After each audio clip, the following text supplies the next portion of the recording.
Halo, selamat datang. Tenangkan diri sejenak. Mari kita bicara dengan hati yang terbuka. Kita semua kan pengennya tetap aktif ya, seiring bertambahnya usia. Tapi, pernah kepikiran nggak kalau beberapa gerakan yang kita anggap sehat, bahkan yang kita lakukan tiap hari itu ternyata menyimpan risiko tersembunyi. Dan, resikonya ini bisa fatal. Hari ini, kita bakal kupas tuntas soal ini. Coba bayangkan, bangun tidur tapi nggak bisa ngomong, tangan nggak bisa gerak. Ini bukan mimpi buruk loh, ini kenyataan pahit yang dihadapi ribuan lansia. Dan seringkali penyebabnya itu bukan penyakit berat yang udah lama diderita, tapi justru sebuah gerakan sepele yang dilakukan beberapa saat sebelumnya. Oke, sekarang kita akan bedah bareng-bareng ya, 5 gerakan umum yang kelihatannya sih sehat-sehat aja. Tapi buat tubuh yang menua, ini bisa jadi pemicu stroke yang serius. Kita mulai dari yang pertama ya. Ini gerakan yang mungkin banyak dari kita lakukan setiap pagi. Peregangan, begitu bangun tidur. Dengerin deh pengakuan dari Bapak Edi ini. Beliau kena stroke setelah melakukan rutinitas peregangan paginya. Kenapa bisa? Ternyata gerakan membungkuk cepat yang beliau lakukan itu menyebabkan perubahan tekanan darah yang drastis. Nah, perubahan mendadak inilah yang kemungkinan melepaskan plak kecil yang mungkin udah ada di pembuluh darah lehernya yang akhirnya, ya, menyumbat arteri di otak. Nah, ini kuncinya ada di sini nih. Seiring kita bertambah usia, sensor tekanan darah alami di tubuh kita, namanya baroreseptor, itu kerjanya udah nggak secepat dulu lagi dalam merespons perubahan posisi. Jadi, solusinya simpel banget. Kasih tubuh kita jeda beberapa detik aja buat beradaptasi. Perubahan kecil, tapi perlindungannya luar biasa besar. Oke, kita lanjut ke gerakan kedua. Ini datang dari dunia kebugaran yang populer banget, yaitu yoga. Tapi hati-hati, beberapa posisinya ternyata menyimpan bahaya spesifik, terutama bagi para senior. Jadi begini, masalahnya itu bukan cuma soal tekanan darah di tubuh, tapi juga soal kemampuan otak buat melindungi dirinya sendiri. Seiring waktu, pembuluh darah di otak kita kan jadi lebih kaku ya. Akibatnya, sistem perlindungan alaminya yang disebut autoregulasi ini jadi melemah. Jadi dia nggak sekuat dulu lagi buat meredam lonjakan tekanan darah yang tiba-tiba. Analogi selang air tua ini pas banget loh. Coba bayangin, pembuluh darah kita yang menua itu jadi lebih kaku dan rapuh, ya persis kayak selang itu. Nah, lonjakan tekanan yang tiba-tiba pas kepala kita ada di bawah jantung, itu bisa terlalu berat buat ditanggung. Risikonya, ya bisa merusak atau bahkan pecahnya pembuluh darah. Risiko yang ketiga ini nggak terjadi di studio yoga atau gym. Justru, ini bisa terjadi di rumah Anda sendiri.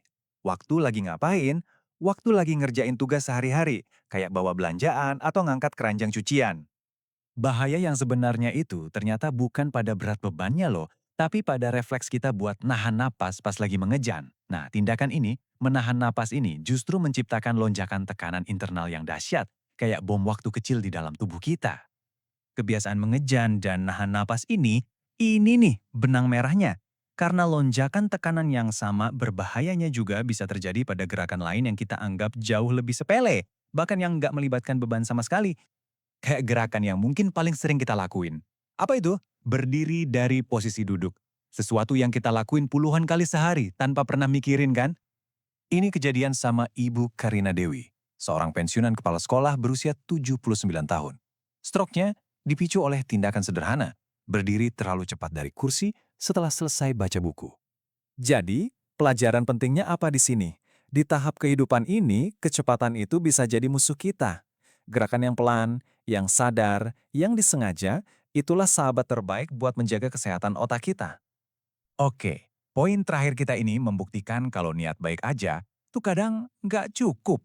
Bahkan kebiasaan paling sehat sekalipun, kayak jalan kaki setiap hari, bisa jadi bumerang kalau dilakuin dalam kondisi yang salah. Coba dibayangin darah kita itu kayak aliran sungai. Kalau airnya banyak, lancar, ya semua ngalir dengan baik kan?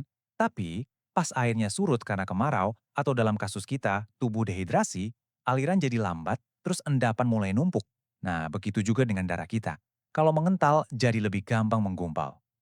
Nah, inilah kenapa hidrasi yang proaktif artinya minum sebelum haus itu jadi krusial banget. Kenapa? Karena seiring usia, kita tuh nggak bisa lagi ngandelin rasa haus sebagai penanda yang akurat kalau tubuh kita butuh cairan.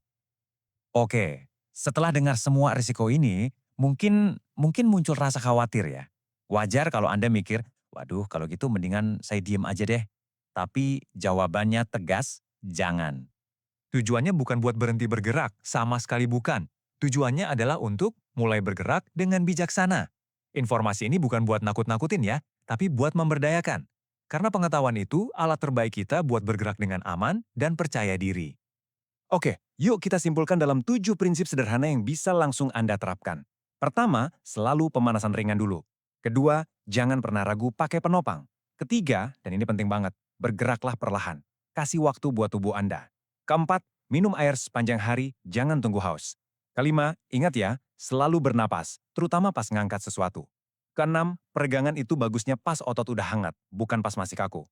Dan yang terakhir, yang paling penting dari semuanya, dengarkan tubuh Anda. Kalau Anda ngerasain salah satu dari gejala-gejala ini, tolong, jangan pernah anggap ini sebagai gejala penuaan biasa. Perlakukan setiap sinyal ini dengan serius. Ini adalah cara tubuh Anda berkomunikasi. Kasih tahu kalau ada sesuatu yang nggak beres dan butuh perhatian segera. Pada akhirnya, bergerak dengan lebih cerdas, lebih hati-hati, itu bukanlah tanda kelemahan.